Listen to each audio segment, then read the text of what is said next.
Chapter 19. The Duke and the Dauphin. 2 or 3 days and nights passed. Actually, they moved along quiet and smooth and lovely. The river was very wide, sometimes 1.5 miles wide. We traveled at night and hid during the day. When we saw the first signs of early morning, we would tie the raft to shore and cover it with branches. Then we would fish and have a swim in the river to cool ourselves. We would sit in the part of the river where the water was not too deep and watch the sunrise.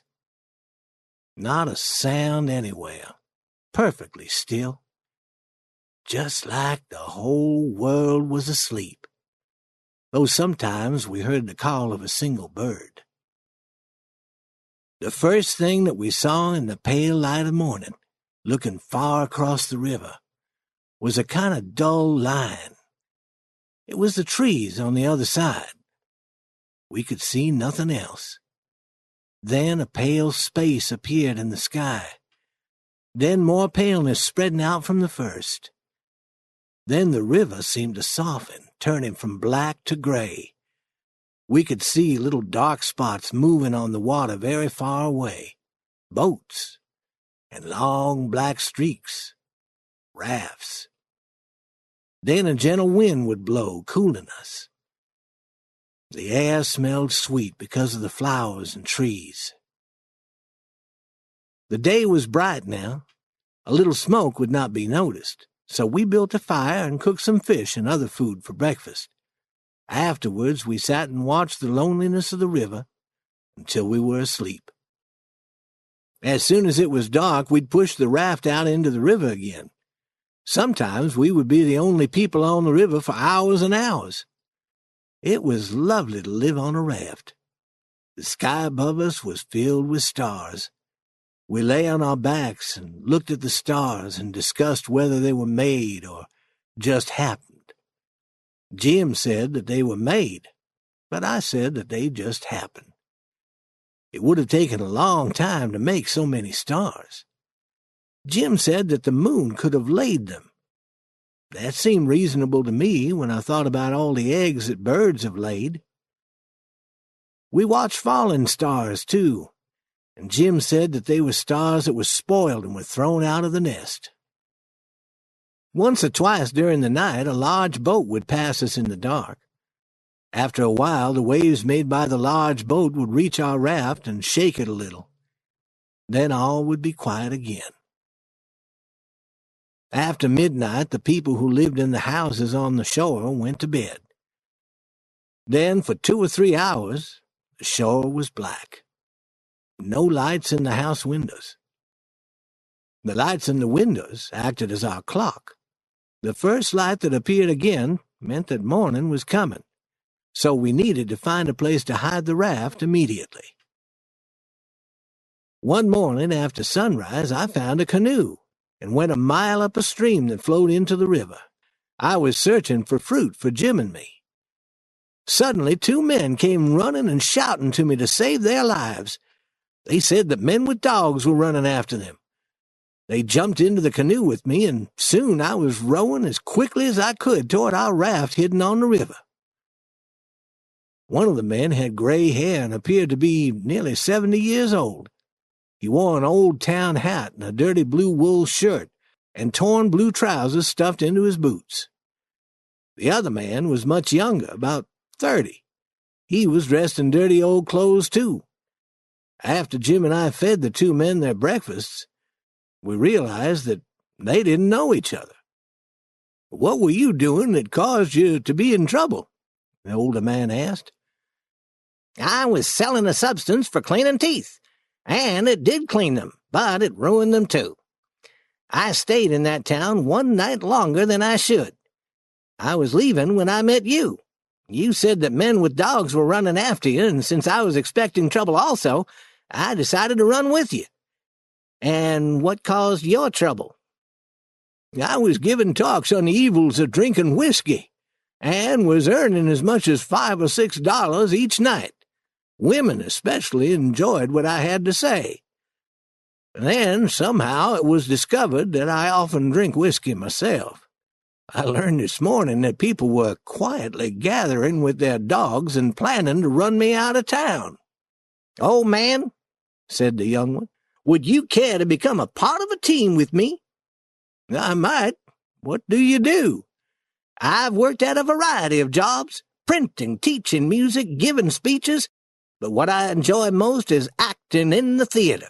I like to think of myself as an actor." "What kind of work do you do?" "I give a lot of speeches in churches. I talk about religion and the evils of drinking whiskey. I also attempt to cure diseases.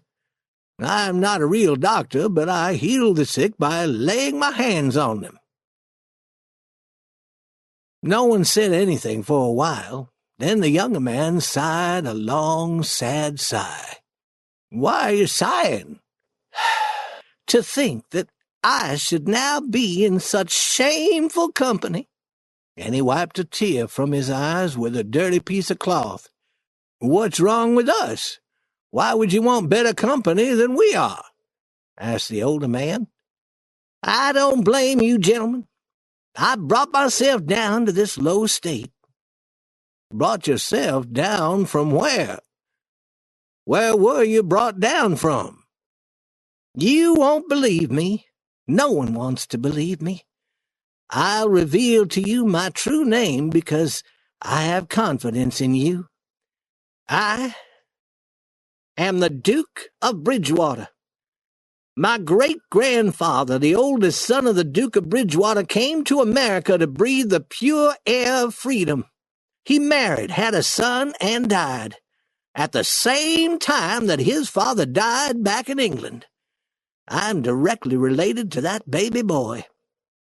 I am the real Duke of Bridgewater, though someone else now holds that title. Here I am, hated by the world, hunted by men with dogs, shamed into living on a raft with such low company." And he began to cry. Jim and I pitied him. We tried to comfort him, but he said that the only thing that would make him feel better was if we would recognize him as a duke. We said that we would be happy to do this if he would tell us how to act. "Well, you must bow when you speak to me and call me Your Grace, or my Lord, or simply Bridgewater.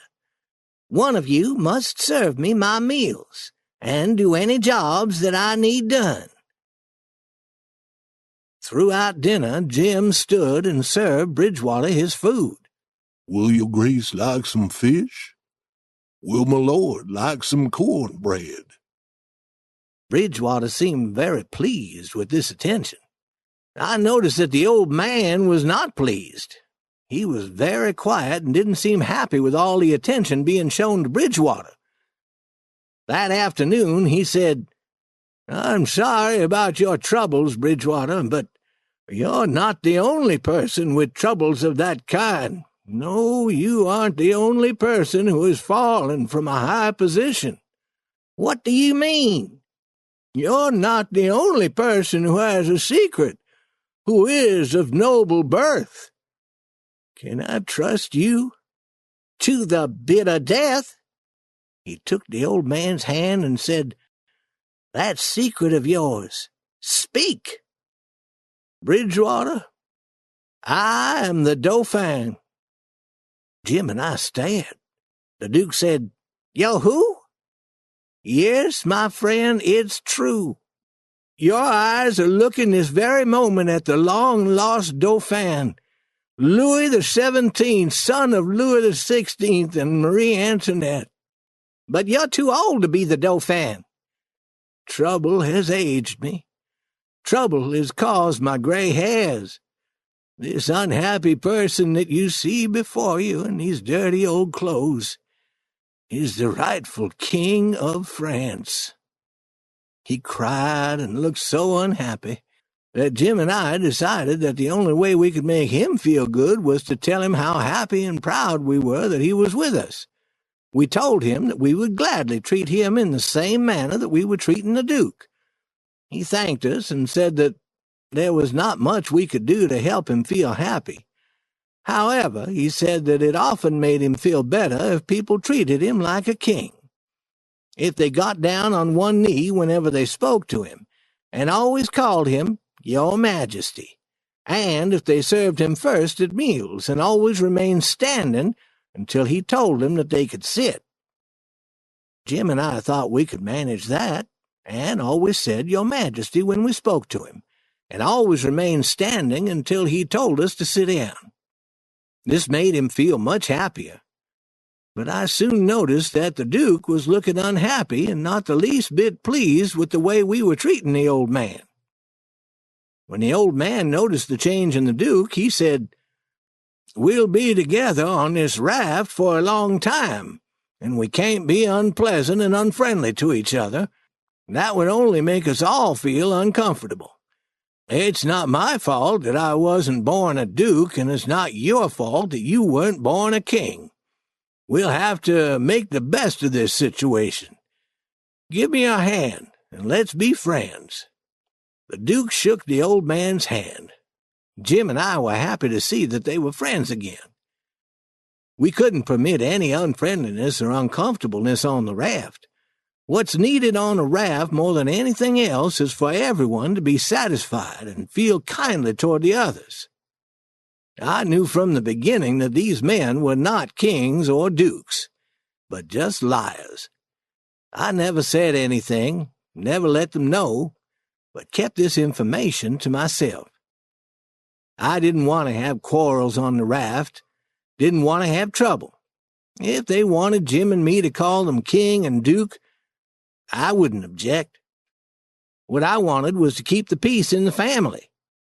I learned one thing from Pap, and that was the best way to get along with this kind of people is to let them have their own way.